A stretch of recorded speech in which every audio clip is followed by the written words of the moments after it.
Nous sommes réunis ce matin avec l'Union des chambres de commerce du Sénégal et les différentes organisations patronales pour nous accorder sur le projet de loi qui va créer la Chambre nationale de commerce, d'industrie et de services, ainsi que les chambres régionales de commerce, d'industrie et de services. Et nous avons trouvé un consensus.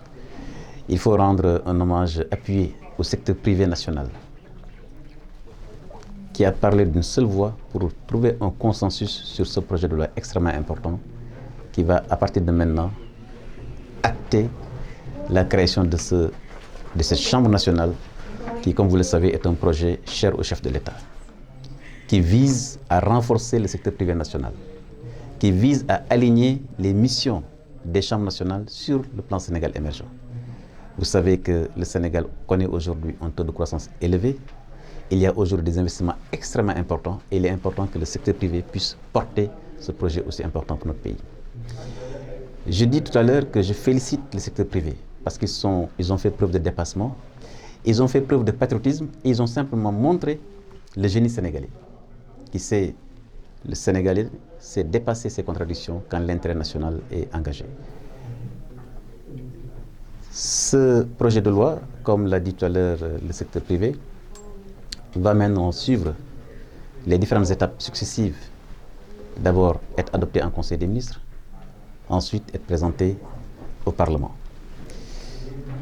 Après l'adoption ou le vote de cette loi, naturellement, nous allons mettre en place, et ça a été également acté aujourd'hui, le groupe de travail qui va finaliser le projet de décret fixant l'organisation et le fonctionnement de cette Chambre nationale de commerce, d'industrie et de services, ainsi que les chambres régionales de commerce, d'industrie et de services.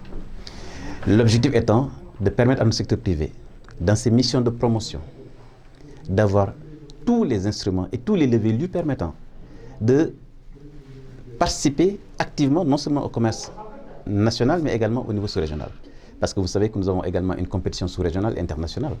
Et il est important que notre secteur privé puisse bénéficier des mêmes atouts que les secteurs privés d'autres pays pour éviter justement que nous subissions la compétition, que nous subissions justement les dictats d'autres entreprises des pays qui nous entourent.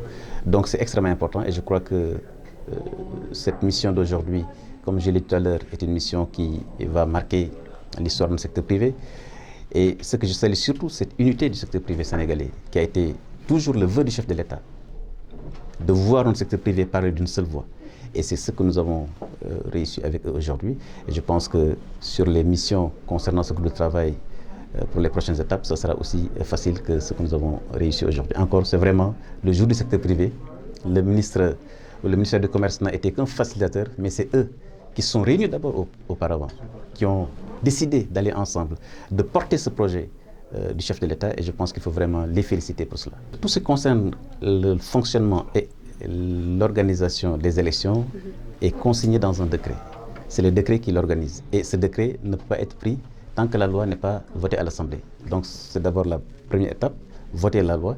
Une fois que la loi est votée, donc je réunirai également l'ensemble du secteur privé pour que nous puissions maintenant engager les travaux du groupe de travail, dont la partie justement électorale qui est prévue donc dans ce décret.